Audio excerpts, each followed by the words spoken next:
Hello everyone, আজকে আমরা এসেছি পটিয়ার ঠেকরপনি বৌদ্ধবিহারে। আর এই সম্পূর্ণ ব্লগটি আজকে আমাদের সাথে আমরা শেয়ার করতে চলেছি। তো প্রথমে আমরা গাড়িতে করে চলে যাচ্ছি ঠেকরপনি বৌদ্ধবিহারে। চলুন তো যাওয়া যাক।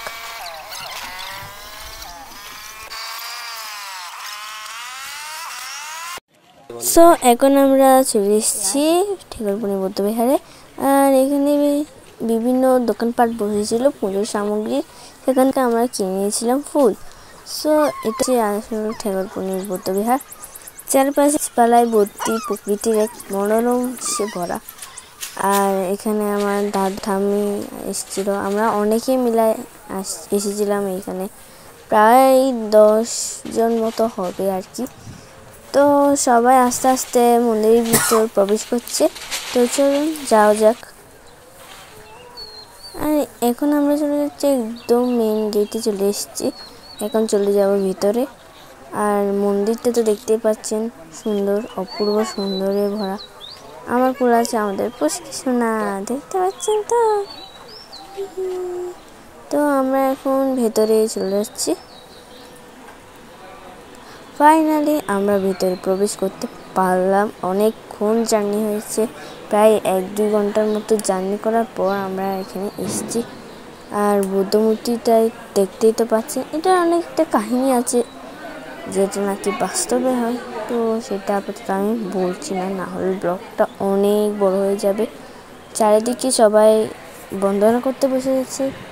এখানে আমাদের পুচকিও বন্দনা করছে, অনেক সুন্দর করে বন্দনা করে। আর এখানে তো চারিপাশেরটা দেখতেই পাচ্ছেন এতটা সুন্দর। বাট আমরা একটা যেদিনে এসেছিলাম আমরা গরমকালে গিয়েছি, যার জন্য প্রচুর পরিমাণে রোদ আর গরম লাগছিল। তো সেটা আমাদের ভুল হয়েছে। বাট শীতকাল আসলে মনে হয় আরও ভালো হতো। আর আমরা যদি অনুষ্ঠানের সময় আসতাম তাহলে অনেক ভিড় হতো, যার জন্য এখন এসেছি। আর শীতকালে তখন সময়ও ছিল না আসার মতো।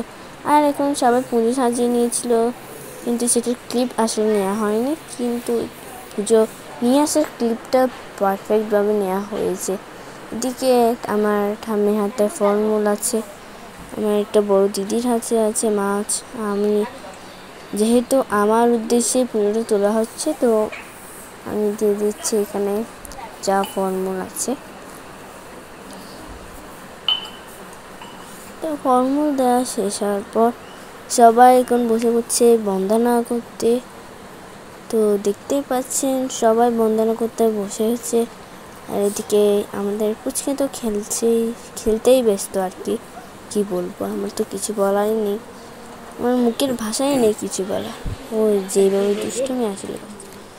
সো আমি একটু হাই করে দিলাম আমাদের সামনে। হাই করে দিতে একটু মন ভালো হয়েছে, তার জন্য আমি একটু হাই করে দিয়েছি। আর চারপাশে পুজোয় ভর্তি দেখা যাচ্ছে। এখানে যদি অনুষ্ঠানের সময় আমরা যদি আসতাম তাহলে তো অনেক ভিড় হতো, আর এখানে পুজো রাখার জায়গাও কম হতো। কিন্তু এবার আমরা এসেছি, তেমন একটা ভিড় হয় না, যার জন্য আমরা অনেক আরাম করে দিতে পেরেছি। আমাদের আমি দুবার দেখাচ্ছি পুজোটা, কারণ এত সবাই মানুষ সুন্দর করে সাজিয়েছে। এখানে বুদ্ধ আছে, বুদ্ধর ক্লিপটা দেখিয়েছিলাম আপনাদের। তো আমি একটু এই সাইড দেখে নিচ্ছি যাতে সবাইকে দেখা যায়। আমার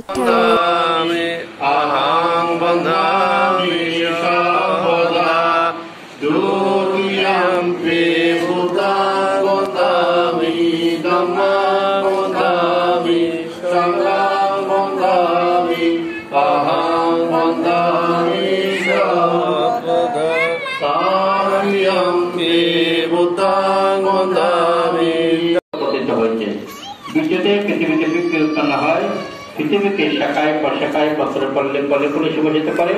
তেমন শ্রদ্ধার মাধ্যমে মানবের মধ্যে ধর্মবিক উৎপন্ন হয়। মানব জীবনকে 37 প্রকার গতি প্রক্রিয় লোকোত্তর জন্য সমৃদ্ধি করে। বিদ্যুৎ দ্বারা মানুষ যেমন ইচ্ছিত বস্তু লাভ করে সুখী হয়, শ্রদ্ধার মাধ্যমে মানব দানশীল ভাবনা দেখে কর্মের সম্পদ।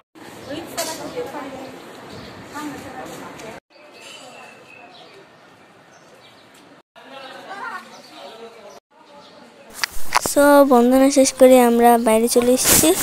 আর তারপরে আমরা এখানে এসে বাতিছি, ধূপকাঠি জ্বালাচ্ছি, সবাই মিলে জ্বালাচ্ছি।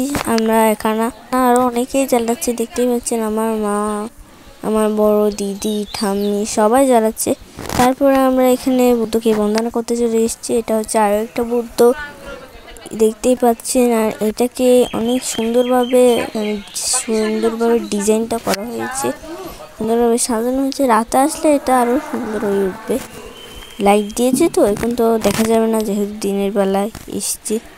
তো তারপরে আমরা এখানে চলে এসেছি আরও একটি বুদ্ধের সামনে। এখানে পঞ্চবর্গীয় শিষ্যদের দেখতে পাচ্ছেন বুদ্ধের কটন্তনার সামনে। তারপরে এখানে যে বুদ্ধ নির্বাণের মানে সেই দৃশ্যটার মূর্তি, এটা অনেক বড় করে করা হয়েছে। এটা কয় ফুট ঠিক বলতে পারবো না, কিন্তু এটা আই থিঙ্ক অনেক বড় বুদ্ধটা আর কি। এখানে আছে বুদ্ধের সেই পদচিহ্নটা। তো এটা আই থিঙ্ক তৈরি করা হয়েছে, রিয়েল কিনা জানি না 100%। আমার মনে হয় এটা তৈরি করা হয়েছে, রিয়েল তো সেটা বলতে পারবো না রিয়েল কিনা, তার জন্য বলছি তৈরি করা হয়েছে। আমি রিয়েল কেমনে বলবো। আর এখানে আমি মাথায় হাত দিয়ে ঘুরছি। তো এখানে আমার মা আর আমার এর সাথে আর একটা ঠাম্মি এসেছিল, সেও বন্দনা করে নিচ্ছে, মানে সবাই বন্দনা করছে। তো আমরা শুধু ঘুরে বেড়াচ্ছি। তারপর আমি একটু পোস্ট দিচ্ছিলাম, বাট পোস্টটা আসলে ভুল, কারণ মন্দিরে এসে এরকম পোস্ট দেওয়া ভালো না। আই এম সরি, আমি ভুল করে এরকম পোস্ট দিয়ে দিচ্ছিলাম, কারণ আমি শুধু এই একটাই পোস্ট ভালো মতো জানি, আর কোনো ভালো পোস্ট জানি না। তারপরে আমরা চলে এসেছি কঠোর সাধনা। সেখানে আসলে আমি তখন ভুল বলেছিলাম, সেটা আগেরটা কঠোর সাধনা ছিল না, সেটা পঞ্চবর্গীয় যখন বুদ্ধের সামনে বন্দনা করেছিল সেটার মানে দৃশ্যটা ছিল, আর এটা হচ্ছে কঠোর সাধনার দৃশ্যটা।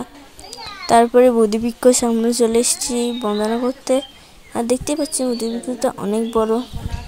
তারপরে আবার এখানে একটু ভালো করে ঘুরে নিচ্ছিলাম, কারণ একটু পর তো আমরা যাবো গা। তো আরও ভালো করে ঘুরছিলাম এখানে, আর আমরা বোরিং হয়ে গেছিলাম, এর জন্য আমরা গ্লাসের ভিতর দাঁড়িয়েছিলাম, দাঁড়িয়ে পাগলের মতো ঘুরে বেড়াচ্ছিলাম আর কি। আর আসল বৌদ্ধ আমাদের তো তখনই দেখিয়েছিলাম। তারপর আমরা মন্দির বিদায় দিতে এখানে সামনে গিয়েছিলাম, আর মন্দিরটাকে এখন বিদায় দিতে হবে, কি করবো। আর বাইরেও একটা গাছের